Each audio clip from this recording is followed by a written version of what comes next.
kuna mimba za mapema, kuna kule kudhulumiwa wakati umekosa kufahamu kutoka kwa wazazi wako. Si kuelimisha na wazazi wangu, kuna huku nje kuna magonjwa, kuna mimba za mapema usipojichunga mwenyewe. Mimi si kuambiwa. Hata tu kuketi na wazazi wangu tukazungumza ili na ukifanya hivi, ukifanya ngono lazima utumie kondom. Sikuwa natumia. Si kuelimisha. Na ukipata mchumba lazima ufanye muende mpimo, lakini mimi sikupima. Nilipata mchumba na nikaoleka naye, na hapo ndio sikupima. Wakati nilijipata na nilikuwa mjamzito ndio nikaenda kliniki nikajipima, nikapata niko HIV positive. Hapo nilishikwa na wasiwasi, lakini nikasema yote ni ya Mungu. Mary Akinyi, though not her real name, shares what young people experience in their life. Experience like Mary's is what triggered Dixon Kefa to take action in finding solutions. Kefa is very familiar with these vices that are viewed as normal in slums like Kibera. You know, Kibera lazima mpange line because maji is an issue. Pale mtaani umepanga maji ya line, kina mama, kina baba. Then mama amepanga mbele yako, then you start unamshika ukumwambia toka kwa line inappropriately. You know, that's sexual harassment. People don't actually know because to may grow in a society that vitu kama hizo tume just normalize them. Ziko sawa. Mtu anapigwa hapo kando, anasema huyu amepigwa tena ni sawa. Watawacha. You know, we have normalized such kind of stuff in mtaa to the extent that we themselves, we are the perpetrators. Na hatujuangi. We don't know. We don't actually know. And for me, I actually saw there is a need for that to change. When conversing with Kefa, our team got a chance to attend one of the mentorship sessions he was having at Ayani Primary, a public school in Kibera. Anything else?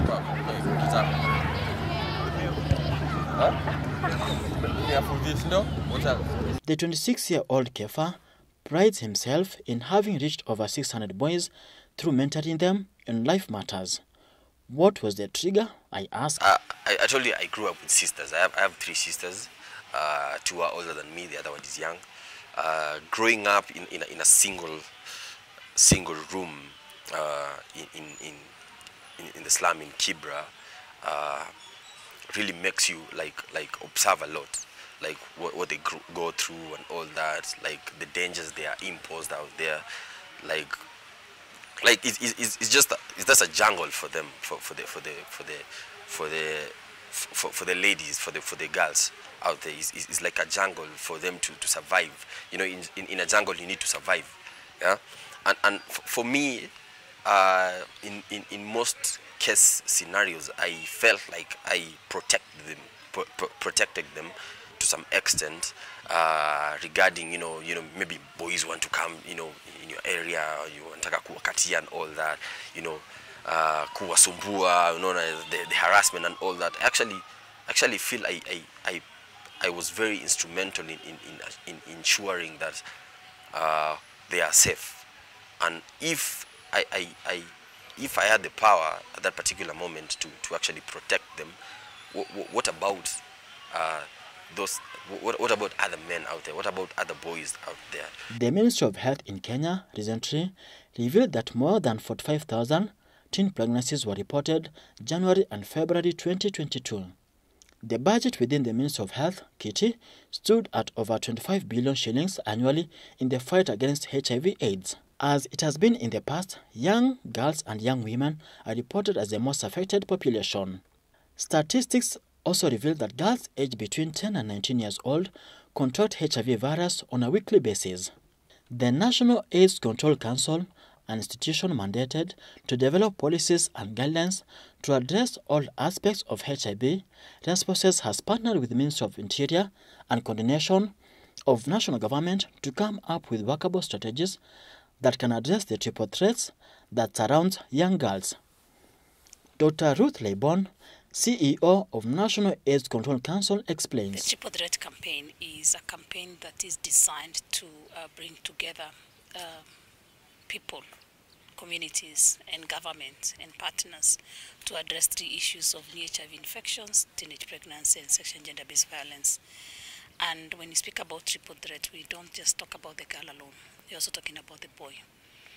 In fact, if you look at also in HIV infections among men, they are also more among those younger men.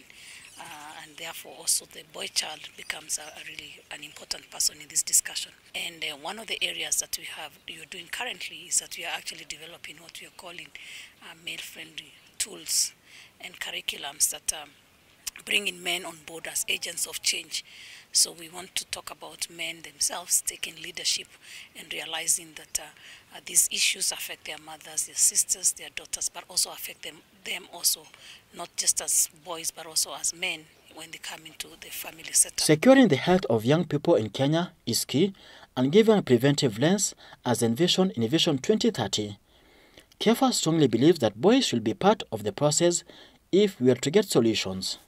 We boys, we are seen in a way that tunajua kila kitu. Like mwanaume akitembea hivi una expect is a perfect man, anajua kila kitu, anajua he not supposed to do this and that, of which most of the time tumelelewa in an environment that vitu zimekuwa normalized, like harassment, the you know, the violence and all that zimekuwa normalized, tumeishi nazo to the extent that zimekuwa part of us. So what are we going to do about it as the mentors, as organizations, as NGOs towards the boys? What are some of the interventions can we come up with in addressing the triple threats among adolescents? There is an issue of teenage pregnancies in this country, and then teenage pregnancy becomes either a cause of vulnerability or, of course, a direct exposure to HIV. And that's why we put teenage pregnancy as one of the issues that we must address. Then we also have another challenge of sexual and gender-based violence. And if you look at majority of those who are sexually violated, they are also those young girls. So that is why we put all those things together and call them the triple threat, and said that for us to address HIV, we must look at all these aspects that surround these young people. We are also looking at, in addition to triple threat, looking at drug and alcohol abuse among the young people, because that's also another bigger challenge. And that challenge also includes, even when they get infected, their ability to adhere to medication becomes very, very difficult. So that is how we are combining them, and that's why the campaign is focusing on bringing together all agencies of the government and also partners that can then check each of the vulnerabilities and be able to see how we can address them together. As I wrap up, Dixon Kefa, the boy child mentor, leaves us with this key message. Right now, the kids can actually identify, yeah, this is a form of sexual harassment. I have been harassed. I need to report. That for us is a plus. That means we have done something. We have changed something, you know. And us as Polycom, as the boys champions, we believe it starts with us, you know, speaking out. You know, the moment we speak out, and the moment we ignite that spark in a child to speak out, that's a plus for us. Reporting for Habari Kibra from Nairobi, Kibera, Kenya, my name is Thomas Bwire.